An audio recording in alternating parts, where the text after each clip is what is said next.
Cerita sebelumnya di Seringai Part 1. Dalam kondisi mental yang sedang terpuruk karena gagalnya sidang skripsi, aku tetap memaksakan diri untuk pulang ke kampung halamanku di Purworejo. Kelelahan mental yang terus menghantui rupanya sedikit terobati saat aku berhasil mengawal sebuah ambulans untuk menembus kemacetan saat melewati jembatan Bantar di Sentolo, Kulon Progo. Sampai akhirnya aku tahu apa penyebab dari kemacetan panjang itu. Lalu kenyataan lain yang menyeringai seram dan menghantuiku sepanjang malam. Ikuti perjalananku selanjutnya. Hati-hati jika nonton sendirian. Selamat datang kembali dan selamat merayakan dunia imajinasi. Mataku terbuka sedikit demi sedikit, perlahan-lahan, menatap lurus ke atas, kepada taburan bintang. Langit bulan Juni yang terang benderang. Riuh ricuh di sekitar. Banyak orang membentuk kerumunan. Menatapku terheran-heran. Aku pun lebih heran. Kesalahan apa yang sudah aku lakukan sehingga mereka menatapku demikian? Akhirnya aku sadar kalau posisi tubuhku setengah terbaring lemas di tepi jalan. Dua orang pria membantuku untuk duduk dengan tegak. Sedikit panik, kuraba-raba kedua saku belakang celana jeans serta saku-saku jaketku. Seorang bapak lantas berujar, "Tenang Le, iki HP karo dompetmu." Tadi langsung kami amankan. Kurang lebih artinya, "Tenang aja nak, ini HP sama dompetmu." Tadi langsung kami amankan. Ia pun menyerahkan ponsel serta dompetku sambil berkata lagi, "Dicek dulu isinya ya." "Matur nuwun Pak," sahutku sambil menegakkan badan.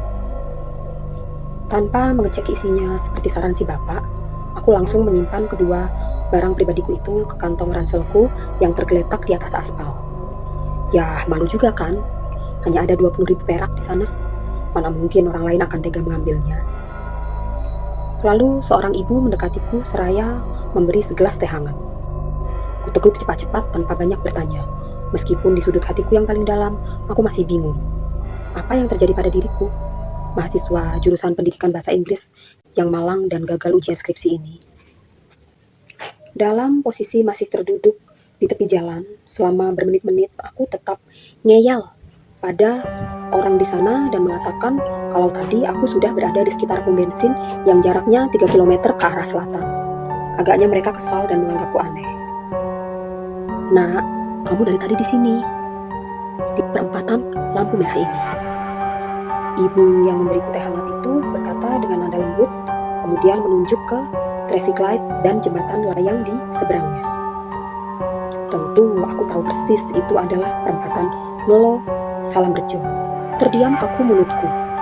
Kemudian ibu itu menunjuk pria di sebelahnya, seraya berkata, "Tadi saya dan suamiku melihatmu memarkirkan motor di sini, kemudian kamu memegang kepalamu dan tiba-tiba kamu terjatuh begitu saja." Aku tetap diam.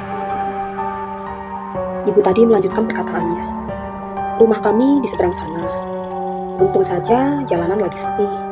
Kalau enggak, pastinya bahaya banget karena kamu tergeletak begitu saja di tepi jalan ini, Le." Jalanan sepi? Aku tadi lewat jalanan ini kok. Jalanan ini sama sekali tidak sepi. Macet bahkan. Otakku masih berusaha untuk mencerna ini semua. Dan jelas aku tidak siap jika dianggap gila. Kendati mulutku terkunci rapat, telingaku masih dapat mendengar desis-desis dari mulut warga lainnya seperti, "Wah, beberapa waktu belakangan kayaknya bocah-bocah kelas AA sering ngantuk dan kelelahan di sekitar sini ya." Ditimpali oleh orang yang lain lagi. "Ya, soalnya perjalanan mereka kan jauh. Dari kota Jogja menuju ke Purworejo, Kebumen, dan sekitarnya." Suara yang lain lagi. "Apa mungkin proyek tol ini terlalu mengganggu ya? Sehingga mereka yang pulang ngulon, yang sudah terkuras tenaganya di jalan, jadi makin jenuh di area sini ya?" Bocah-bocah berkata, "Ya, aku tahu, begitulah cara mereka menyebutkannya. Perantau dari kota sebelah." Tapi yang mereka maksud dengan bocah-bocah plat AA sering ngantuk dan kelelahan di dalam kalimat mereka itu, konteksnya apa?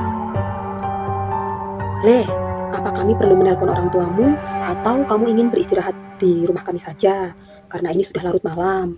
Kamu kan bisa lanjut pulang besok pagi. Ibu yang memberiku teh hangat itu berujar lagi. Tak kujawab. Pandanganku kosong. Riuh ricuh di sekitar terus menggangguku. Pikiranku melambung jauh, sangat jauh dari tubuh dan jiwaku sendiri. Bukannya aku tak menghargai usaha ibu itu untuk menolongku, tapi demi Tuhan, aku sendiri masih tak mengerti apa yang terjadi. Jadi aku masih enggan memberi jawaban. Kamu anak mana, Toleh? Pria setengah baya di sebelah ibu itu bertanya dengan nada tegas. Dia adalah suami dari ibu yang memberiku teh hangat dan mereka tinggal di seberang jalan. Kamu anak mana? Purworejo, Kebumen. Ulang si bapak, sebab aku masih tak memberi jawaban. Purworejo, Pak, jawabku singkat. Jangan-jangan bocah iki linglung ya? Suara seseorang, entah siapa. Linglung? Rasanya tidak. Aku baik-baik saja. Meskipun sidang skripsiku gagal, tapi aku masih sehat dan waras. Wah, bahaya. Suruh dia istirahat saja dulu di rumah warga. Atau antar saja ke klinik. Mungkin tensinya rendah. Sambung orang yang lain. Waduh, aku tidak punya riwayat tensi rendah. Dalam hatiku. Iya, jangan sampai kayak kejadian tempo hari. Suara yang lain lagi, entah siapa. Aku tak dapat memastikan itu karena pikiranku sendiri sedang kacau. Memangnya kejadian apa di tempo hari? Pikirku. Tapi gadis malang itu memang lagi apes sih kayaknya, kata seorang ibu-ibu. Apes? Siapa dia? Lagi apes? Apa emang sudah ditarget supaya jadi korban oleh para kontraktor serakah supaya proyek mereka lancar? Lagi-lagi suara yang lain lagi yang entah siapa. Mereka memberi suara-suara sumbang yang sama sekali tidak mengenakan di hatiku. What the hell? Apa mereka sedang membicarakan email proyek? Aduh, tidak, ini gila. Hus, ngawur, tandas beberapa orang lainnya. Wes, ojo podo gawe spekulasi. Kasihan lo anak ini. Suami dari ibu yang memberiku teh hangat itu berusaha melindungi mentalku dari tekanan akibat omongan orang-orang itu yang sangat meresahkan. Aku diam, kulirik jam tangan. Pukul 10 malam.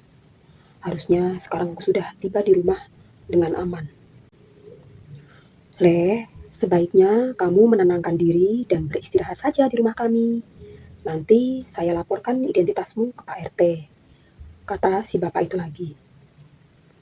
Setelah jenuh mendengar ocehan dari mulut-mulut orang yang punya tujuan untuk menolongku, tapi di sisi lain juga sedikit banyak menimbulkan kecemasan, akhirnya aku beranikan diri untuk memberi sepenggal kalimat yang lebih meyakinkan, kataku, sambil memegangi kepala.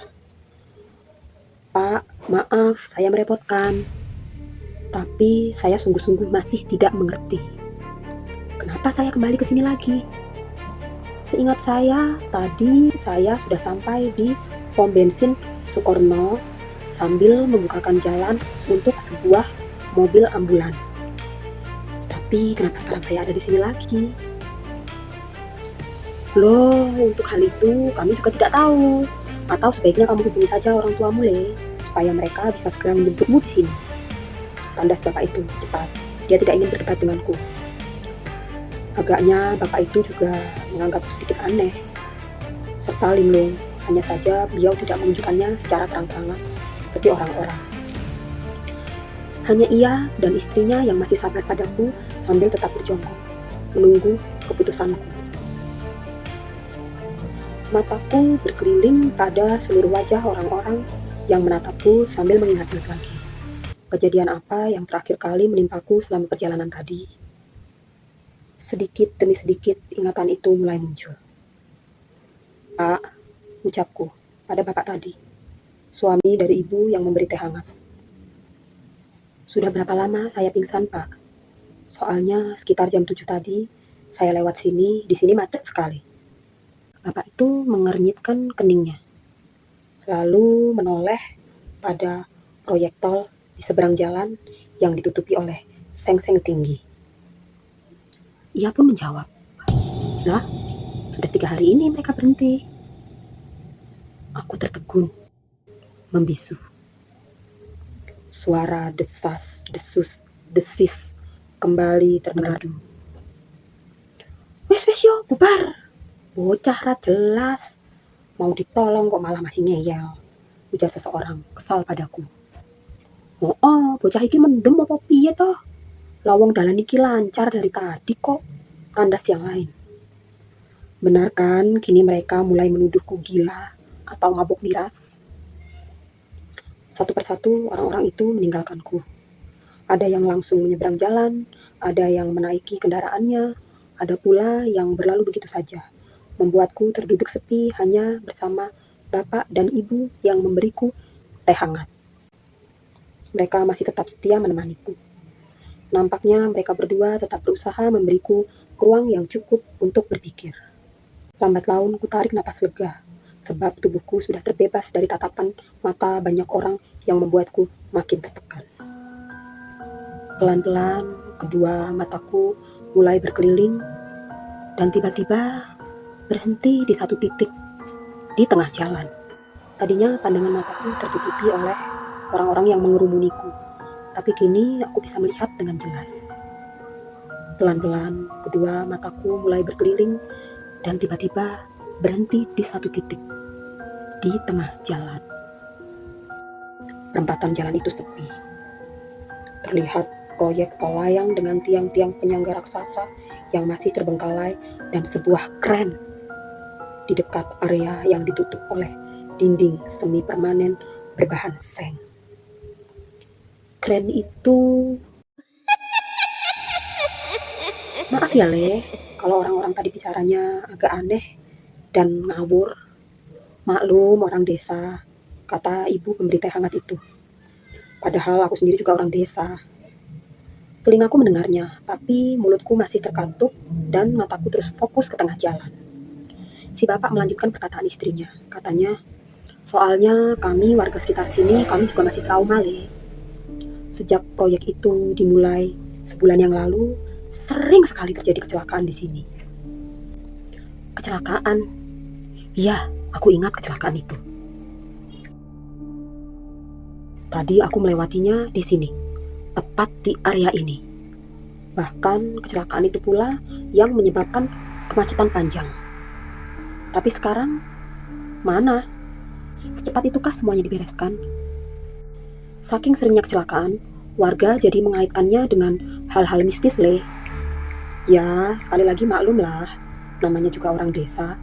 Tanda si ibu.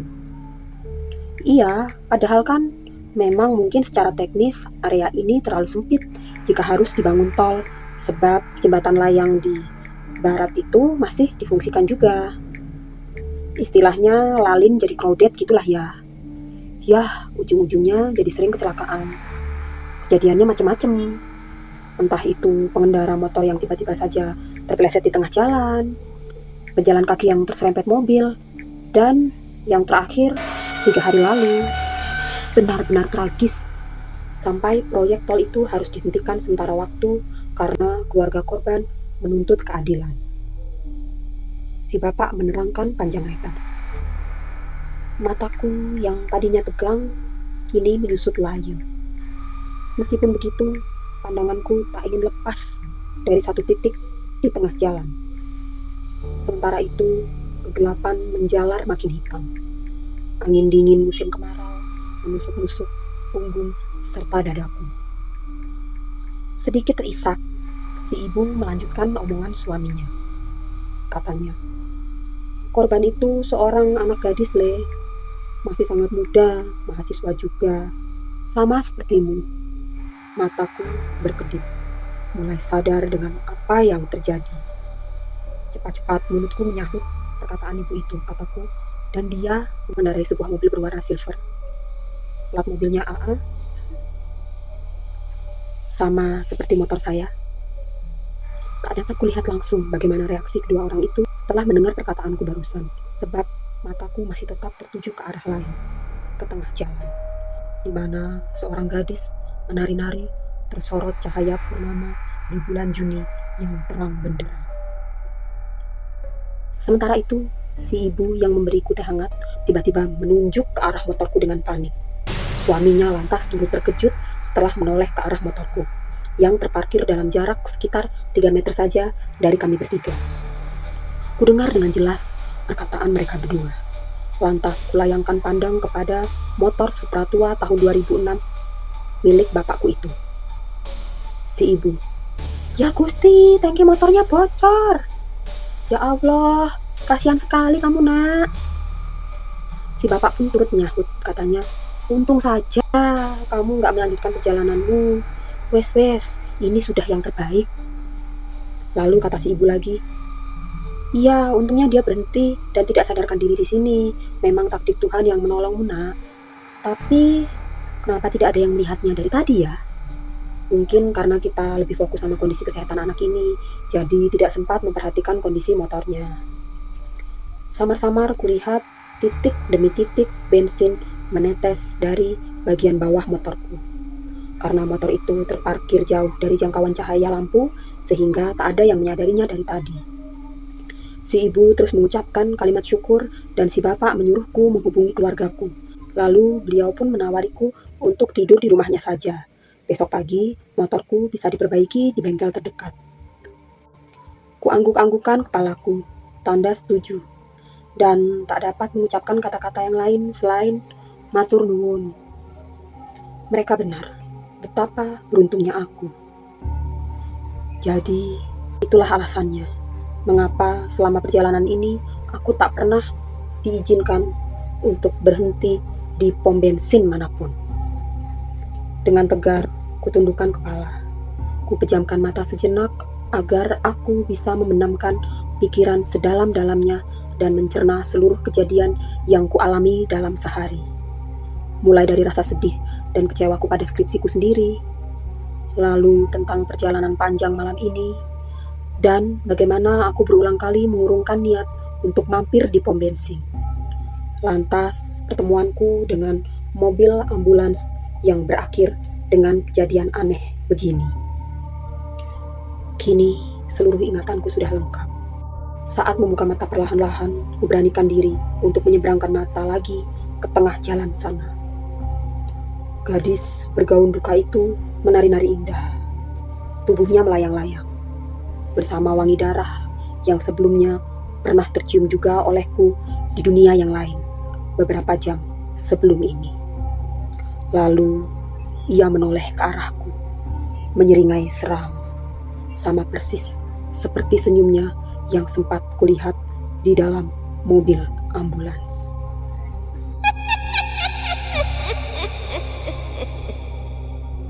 Dalam rasa syukur tak bertepi, sekaligus hati yang ngeri, aku pun tahu kalau segala sesuatu yang kualami ada tujuannya, meskipun harus menatap pada kematian seseorang yang sama sekali belum pernah aku kenal sebelumnya. Seringai.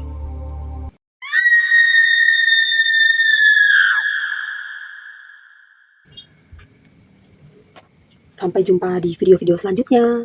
Dukung terus channel ini dengan subscribe dan juga jangan lupa like, comment, and share ya. Selamat merayakan dunia imajinasi. Pap para para pap du du du du.